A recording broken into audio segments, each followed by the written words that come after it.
بسم اللہ الرحمن الرحیم۔ امید ہے کہ آپ سب خیریت سے ہوں گے اور اپنی زندگی ایمان کی بہترین حالت میں گزار رہے ہوں گے۔ آج ہمارا سبق نمبر 16 ٹوٹ بٹوٹ نے کھیر پکائی۔ اس میں پڑھنے سے پہلے کی بات میں پہلی بات ہے کہ آپ کو کون سا میٹھا کھانا پسند ہے اور کیوں؟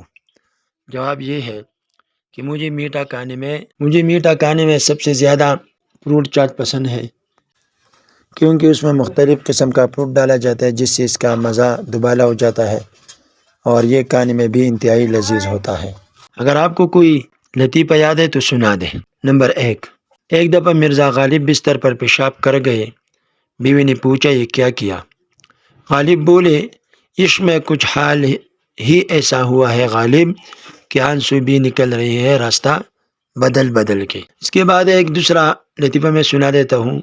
مس نے ایک دفعہ کلاس میں بچے سے پوچھا، مس تم بڑے ہو کر کیا کرو گے؟ بچہ نکاح۔ مس میرا مطلب ہے کیا بنو گے؟ بچہ دولہا بنوں گا۔ مس میرا مطلب بڑے ہو کر کیا حاصل کرو گے؟ بچہ بولا دلہن۔ مس بدتمیز بڑے ہو کر امی ابو کے لیے کیا کرو گے؟ بچہ بولا بہو لاؤں گا۔ مس بیوقوف تمہارے پاپا تم سے کیا چاہتے ہیں؟ بچہ پوتا۔ مس اے کمینے تیری زندگی کا کیا مقصد ہے؟ بچہ بولا شادی۔ تو یہ ایک دو میں نے سنا دی، اس طرح بھی ڈھونڈ کر کہیں سے تلاش کر کے بھی خود پڑھ سکتے ہیں اور دیکھ سکتے ہیں۔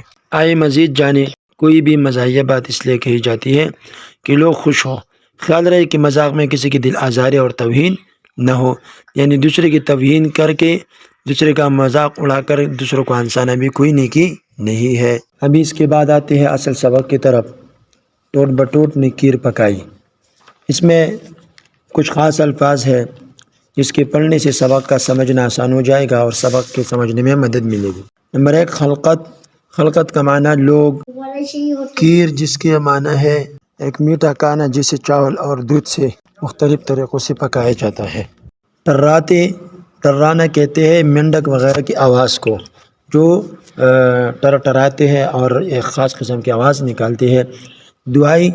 دعائی کا معنی کسی کو مدد کے لیے پکارنا۔ دیا سلائی، اس کا معنی ہے ماچس کی تیلی، یعنی جس کو جلا کر آگ جلائی جائے۔ خالہ اس کی لکڑی لائی، پھوپھی لائی دیا سلائی۔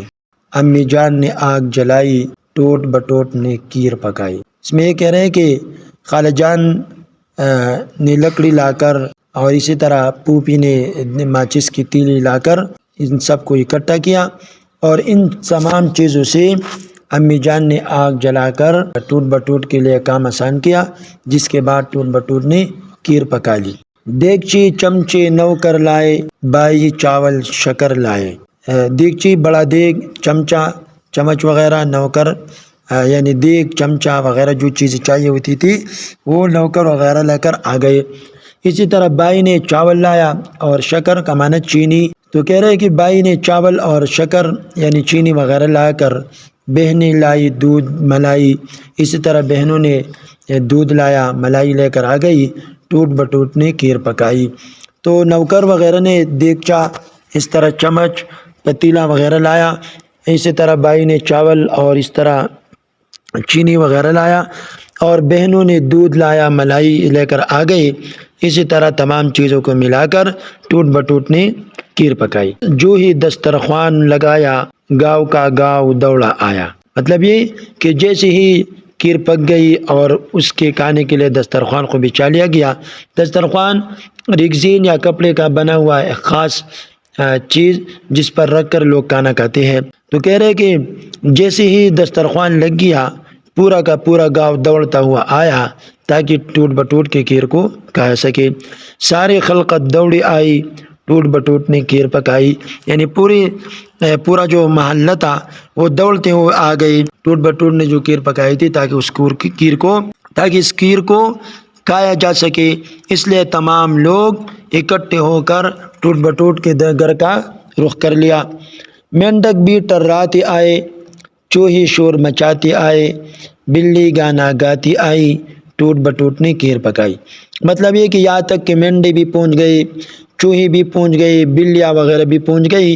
خلاصہ یہ کہ اس گاؤں میں جتنی بھی چیزیں تھی، چاہے اس کا وہ جانور ہو یا کوئی اور مخلوق ہو، انسان ہو، سب اکٹھے ہو کر ٹوٹ بٹوٹ کے کیر کے کھانے کے لیے اکٹھے ہو گئی اور اس کے لیے بے چین ہو گئے۔ کوے آئے کے کرتے، کے کا معنی یہ جو کوے کا خاص انداز ہوتا ہے جو آواز نکالتا ہے اسی کو کہتے ہیں۔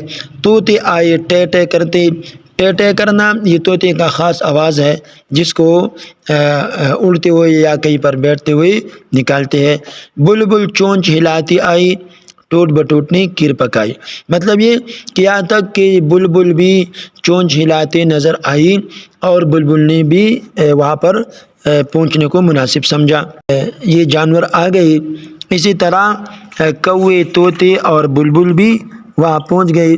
پڑھنے کے دوران میں کہہ رہے کہ کیر کھانے کے لیے کون کون سے جانور اور پرندے آئے۔